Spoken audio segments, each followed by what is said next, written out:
Welcome to another edition of Courtside with Rob and Washut. But before we head over to the arena, I want to give a big thank you to our sponsors of the show, Group Therapy Bike Tours and Slim Chickens. We'll start with Group Therapy. They are all in on the Nebraska basketball wave. Head over to grouptherapybiketours.com and book your ride today for all of your pregame, postgame, whenever game, birthday party, wedding, family reunion, corporate event.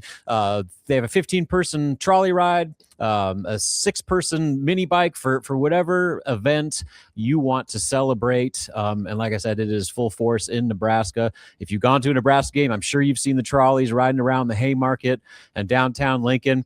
If you go over to grouptherapybiketours.com and use the promo code NebraskaBall, you will save 15% on your first ride. So make sure you head on over there and support our great sponsor. It's a ton of fun. I've been on it several times. Could not recommend it enough. Now over to our other sponsors, Slim Chickens. Bill Hooks and his wife Stacy are diehard Nebraska fans, and they couldn't wait to jump on the Nebraska basketball train. Locally owned Slim Chickens has 2 locations, 84th and Old Cheney and 16th and Pine Lake. Slim Chickens features a variety of options with fried and grilled chicken tenders, wings, salads, wraps, sandwiches, chicken and waffles, and southern sides. What makes Slim's different? Well, they have over 17 different dipping sauces for guests to choose their favorite. Slim Chickens is available for dine-in, drive-thru, or delivery via their online ordering. Check out Slim Chickens app and start earning rewards today. Slim Chickens is always a favorite for large gatherings and tailgate parties, especially Nebraska basketball tailgate parties, and let them do the cooking for you. Slim Chickens is moving forward, and they are expanding to the north side of Lincoln soon, so keep an eye out for that. Stop into your local Slim Chickens restaurant today for some southern hospitality and see their newly remodeled locations. Again, thanks to all our sponsors. Now let's head over to the arena and take you courtside with me, Rob and Washut. Welcome back to another edition of Courtside with Rob and Washut here at Pinnacle Bank Arena following Nebraska's 80-77 overtime loss to Purdue. And where do you even start with this one?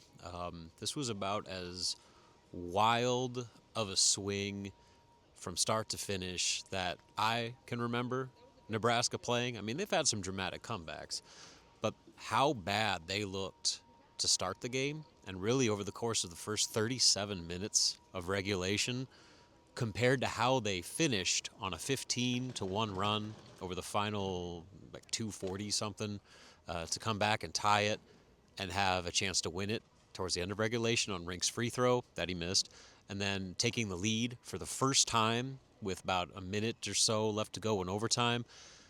And then even with the final 5 seconds, having Jamarcus Lawrence get the ball on an inbound, all he has to do is not fall down and slip on the whatever water, perspiration, whatever it may have been in front of Purdue's bench. Probably gets fouled, hits his free throws, and Nebraska wins the game. Instead, they couldn't do it for a variety of reasons. One, Purdue played really well.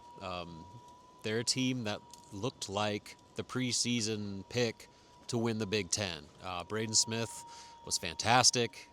Their physicality was what jumped out to me more than anything. And, it's not just that Nebraska struggled with rebounding. Like, Oscar Clough played like a monster. Nebraska had no answer for him. And he's a big guy at, 6'11", 255 pounds, but he dominated the paint. He dominated the glass. And he had just as much to do with Purdue winning that game as anybody on the floor, with the way that he controlled the paint, with the way that he controlled the boards. But, despite all that, Nebraska had every opportunity, despite being down 22 points early in the second half, despite trailing by 14 with, really like two minutes left in the game.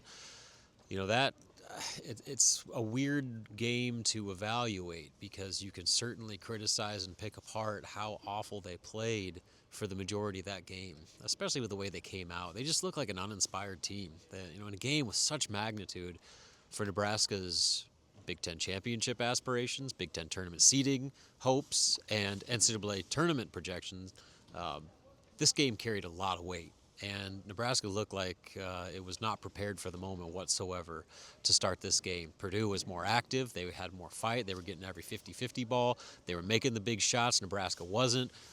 They just seemed more in sync than the Huskers were for the majority of this game. Now, to Nebraska's credit, they flipped the switch like they've done so many times this year. And again, they came a free throw away from taking the lead with 10 seconds left to go in regulation. And Braden Smith missed that shot as time expired, which would have won Nebraska the game. So, I mean, that's how close they were to winning this thing, despite all the things they did not do well for the majority of the game.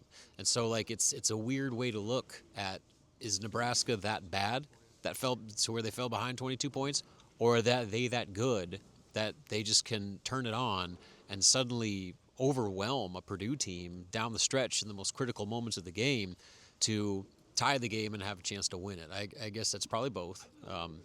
This is I guess we'll start with the cons, the bads. Nebraska's 3 losses. The one overriding theme has been rebounding, and it has been just the lack of physicality in the post. Michigan dominated them on the boards, Illinois dominated on the boards, and Purdue certainly dominated them on the glass tonight. And that's not a surprise. We knew Nebraska was going to have a lot of issues with bigger, athletic front courts like those last 3 games, or like the last 3 losses they've had. And so that shouldn't be a surprise. Tonight was a little different in my mind, in the sense that it wasn't just a matter of Purdue being the bigger, stronger, more physical team. They had more want to on the glass, to where it looked like Nebraska wasn't even, they Fred Hoiberg and Rink Mast after the game talked about not making first contacts. Shot goes up and Purdue's the one hitting. Like, Nebraska was getting hit rather than hitting. And the one way that they've been able to make up for all that they lack with their rebounding prowess is that they're the team that just fought harder. There's a reason Sam Hoiberg leads the team in defensive rebounds, because he's the most aggressive guy that just crashes the glass, and the bigs are clearing out the other bigs so that Sam has a free path to the ball. That just wasn't happening at all tonight. And that's how Purdue got 21 offensive rebounds, scored 17 second chance points. And then the other side to it, too, like when I talk about that fight and want to, a lot of the turnovers, man, it was just kind of some careless basketball. And I think Nebraska just wasn't cutting hard enough. They weren't passing hard enough.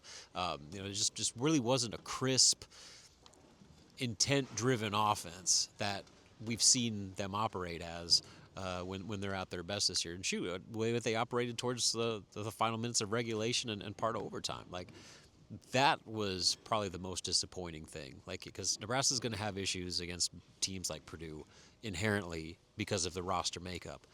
But if they can't negate that with being the team that wants it more, that's when you run into problems like they did tonight. And they did not want it more for far too long. And it was almost too little too late. I mean, they were able to get enough to send it to OT, but Purdue played with their hair on fire to start that game, and Nebraska was not ready for the fight, certainly to open the game and for much of regulation. So that's how you kind of, my immediate takeaway of this one. Nebraska had issues with rebounding, with the turnovers, and I think that combined, when you give an offense as efficient as Purdue's, they came in 3rd nationally in adjusted offensive efficiency, which means they don't make mistakes. And if you give them another opportunity or two, they're probably going to beat you. When you give them 21 offensive rebounds, 14 turnovers, I think they were plus 15 on the offensive glass, plus 3 on turnovers. So when you give them 18 more possessions, the fact that this game was even close blows my mind. Purdue is so good at making you pay when you make mistakes. Nebraska made so many of them, which is why they fell down behind 22. But I think it even speaks more volumes to how impressive that comeback was, given all that Nebraska did to put itself in such a massive hole. The other part, they still need. It was good to see Rink. He made 4 3-pointers, including some big ones down the stretch during that comeback. He had 10 points in the second half, 6 assists. So he was a big part of the reason Nebraska was able to stay in that game. And I think him fouling out early in the overtime period really put Nebraska kind of behind the 8 ball. That was just too much. I mean, they were already struggling in a lot of those areas with Rink, but you take him and his offense off the floor, they just didn't have the firepower. And, Price Sanford had a rough one. He was 4 for 12 from the field. He had 15 points, but 2 of 9 from 3, 4 of 12 from the field. When you face a team like this and you're already putting yourself behind with the rebounding and turnovers, you got to get a more efficient output from your best players. And Sam Hoiberg, he had a regression a bit where he was 2 of 7 from the floor. He did have 5 assists, only 1 turnover. So, Sam played okay, but again, Braden Frager, 3 of 8, 1 or 4 from 3. He's still struggling to find his shot since that 6 of 12 performance against Illinois.